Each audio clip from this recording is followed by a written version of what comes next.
Aqui eu tenho um gráfico que mostra a taxa de ocupação entre fevereiro de 2008 e março de 2009. É possível afirmar que entre fevereiro de 2008 e dezembro de 2008, em geral, a taxa de desocupação e de desemprego foi descensorial. Entretanto, a partir de janeiro de 2009, a taxa de desemprego é assensorial. A leitura aqui do gráfico, mas é uma questão de gramática. Veja. A norma padrão da língua portuguesa está respeitada na interpretação do gráfico em: durante o ano de 2008, foi em geral decrescente a taxa de desocupação no Brasil. Durante o ano de 2008 indica tempo, é uma adjunta adverbial de tempo. Quando a adjunta adverbial for composto de duas ou mais palavras e ele vier deslocado, ele não vier no final da frase, vai haver vírgula obrigatória. Então a vírgula está correta. O sujeito é a taxa de desocupação no Brasil. A taxa foi decrescente. A concordância está corretíssima. Não tem problema nem de pontuação, nem de concordância, nem de ortografia, nada. A letra A é totalmente correta. Vejamos a B. Nos primeiros meses de 2009, houveram acréscimos na taxa de desocupação. O verbo haver aqui na letra B foi usado no sentido de ocorrer. Ele é impessoal, tá? Eu até ensino assim, o verbo haver nunca varia. É claro que tem exceção. O verbo haver no sentido de sair-se, na verdade haver-se. Os alunos do time A houveram-se bem no Enem. Saíram-se bem no Enem. Aí ele varia. Verbo haver no sentido de sair-se. Quando o verbo haver também for um verbo auxiliar, uma locução verbal, cujo verbo principal é um verbo pessoal, também varia. Que negócio esquisito, mano? É assim, ó. As alunas haviam conseguido a aprovação. Os alunos haviam conseguido. Obviamente a locução verbal, conseguiram. Os alunos conseguiram a aprovação. Mas a ideia é, o verbo haver não varia. Na língua culta, nos primeiros meses de 2009, houve acréscimos na taxa de desocupação. Sendo mais honesto ainda, o verbo haver não varia no sentido de existir, ocorrer, acontecer, realizar-se ou indicando tempo. Em pessoal, B, errada. Houve acréscimos. Na letra C. Em dezembro de 2008, por ocasião das festas, a taxa de desempregados foram reduzidos. Aqui é um problema de concordância verbal. O sujeito é a taxa de desempregados. O núcleo do sujeito é taxa, é feminino e singular. Então deveria ser foi reduzida.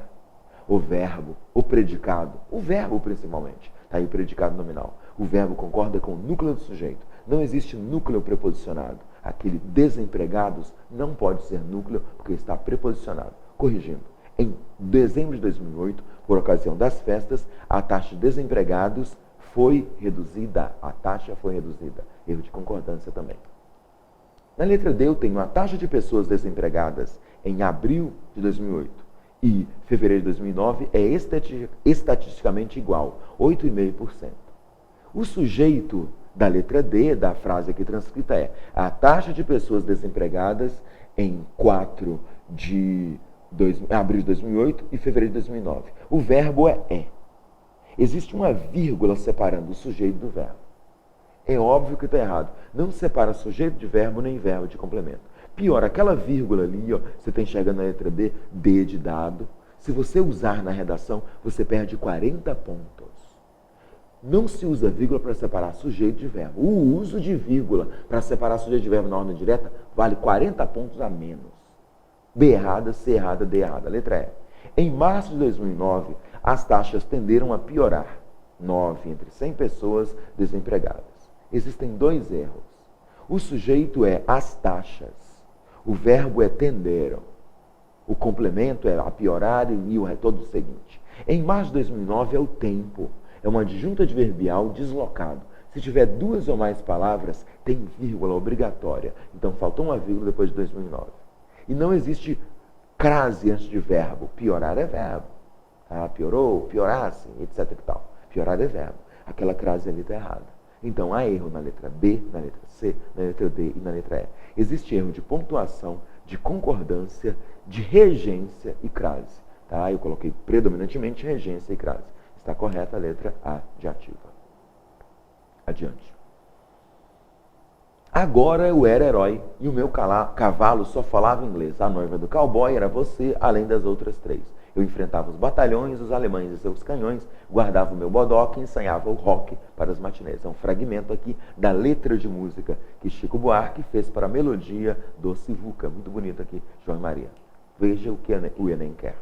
No terceiro e no oitavo versos da letra da canção, constata-se que o emprego das palavras cowboy e rock expressa a influência de outra realidade cultural na língua portuguesa. Essas palavras constituem evidência de estrangeirismos. Se cowboy estivesse escrito C-A-U-B-O-I com acento no O, seria uma palavra portuguesa, tá? Da língua portuguesa. Daquele jeito, é, sem dúvida, estrangeirismo. Lembrando que as contribuições lexicais são estrangeirismo e neologismo. Marcamos, obviamente, a letra E de escola. Tá? Cowboy e rock estão grafados ou escritos do mesmo jeito que se escreve na língua inglesa. Tudo bem? É a letra E de escola.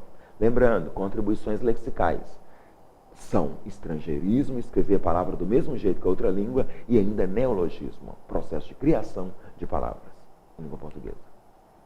Paris, filho do rei de Troia, raptou Helena, mulher de um rei grego. Isso provocou um sangrento conflito de 10 anos entre os séculos 13 e 12 a.C. Foi o primeiro choque entre o Ocidente e o Oriente. Mas os gregos conseguiram enganar os troianos. Deixaram à porta de seus muros fortificados um imenso cavalo de madeira. Os troianos, felizes com o presente, puseram-no para dentro. À noite, os soldados gregos, que estavam escondidos no cavalo, saíram e abriram as portas da fortaleza para a invasão. Daí surgiu a expressão presente grego. Aqui é um fragmento do Guia dos Curiosos, do Marcelo Duarte. Questão do Enem. Pronome. Impuseram-no. A forma pronominal no se refere a, vejamos, puseram-no está na linha 6. Tá? Eu vou ter que ler uma ou duas frases que vem antes para ver qual é o referente aqui. Deixaram na porta de seus muros fortificados um imenso cavalo de madeira. Os troianos, felizes com o presente, puseram-no para dentro. Puseram o presente. Mas eu acho que é o cavalo de madeira. Aqui, esse no retoma o presente. Veja a frase, os troianos, felizes com o presente, puseram para dentro, puseram presente. É óbvio que o presente é cavalo de madeira. Presente é genérico, e cavalo de madeira é específico. Isso tem a ver também com a redação. Para evitar repetição, tá, você usa sinônimos, antônimos, palavras genéricas, tá, que são chamadas de hiperônimos, e palavras específicas. Hipônimos, vindo para a questão de português, no retoma presente. E presente se refere a cavalo de madeira. É isso aí, vejamos aqui. Impuseram-no. A forma pronominal no refere-se ao termo rei grego, ao antecedente gregos, ao antecedente distante choque, à expressão muros fortificados, aos termos presente, cavalo de madeira, obviamente. Tá? É assim que é a questão de pronome, eles vão destacar um pronome, em geral colocar em negrito, podem até sublinhar, tá? Podem até não falar qual é e depois indica, na linha tal, aparece tal pronome. E você vai indicar qual é o referente. Tá? Algo muito relevante aqui. Adiante. O Flamengo é uma questão agora, esta é uma questão de valor dos articuladores, uma das questões mais relevantes aqui do Enem. Mas o que é articulador? Articulador pode ser preposição, conjunção, tá? Pontuação também funciona, tá? Pronome, mas aqui, obviamente, são o valor das conjunções subordinativas e coordenativas. O Flamengo começou a partida no ataque, enquanto o Botafogo procurava fazer uma forte marcação no meio-campo e tentar lançamentos para Vitor Simões, isolado entre os zagueiros rubro-negros. Enquanto da ideia de tempo. Tempo simultâneo. Tempo. Mesmo com mais posse de bola, o time dirigido por Cuca tinha grande dificuldade de chegar à área alvinegra. Olha só, se um time tem mais posse de bola, não vai ter dificuldade nada não. Ter mais posse de bola e ainda ter dificuldade para chegar à área do outro são ideias opostas. Aquele mesmo indica uma ideia oposta. Mesmo, apesar de, ainda que e embora, são articuladores concessivos. É concessão, tá? Então, voltando. Enquanto é tempo e mesmo é concessão. É óbvio que tem ideia oposta. Voltando aqui. Mesmo com mais posse de bola, o time dirigido por Cuca tinha grande dificuldade de chegar à área alvinegra, por causa do bloqueio montado pelo Botafogo na frente da sua área. Primeiro o outro time tem dificuldade de chegar à área, ou primeiro o time atacado faz um bloqueio? Primeiro vem o bloqueio. O que vem primeiro, o que vem antes, chama-se causa. Está até escrito por causa do, tá? É causa. Articulador causal, causa o que acontece primeiro. No entanto, é articulador de oposição, chamado de adversativo ou adversidade. No entanto, na primeira chance rubro-negra, saiu o gol. Após cruzamento da direita de Ibson, a zaga alvinegra rebateu a bola de cabeça para o meio da área. Após tempo posterior. Kleberson apareceu na jogada e cabeceou por cima do goleiro Renan. Ronaldo Angelim apareceu nas costas da defesa e empurrou para o fundo da rede, que quase em cima da linha. Flamengo 1-0. Tá? Aqui uma narração de um pedaço aqui de um jogo, uma partida de futebol. O texto que narra uma parte do jogo final do Campeonato Carioca de Futebol, realizado em 2009, contém vários conectivos, sendo que após é conectivo de causa, absurdo, após é tempo posterior. Enquanto tem o significado alternativo, absurdo, enquanto indica tempo, momento. No entanto, tem significado de tempo, no entanto, é oposição e adversidade. Mesmo traz ideia de concessão, sem dúvida, já que com mais posse de bola ter dificuldade não é algo naturalmente esperado, sem dúvida, mesmo é concessão. Marca a letra D. Por causa de indica consequência, tá bom, né? Causa, sem dúvida. Tá? Primeiro vem a causa e depois vem a consequência. Essa foi a análise da prova das questões de língua portuguesa do Enem.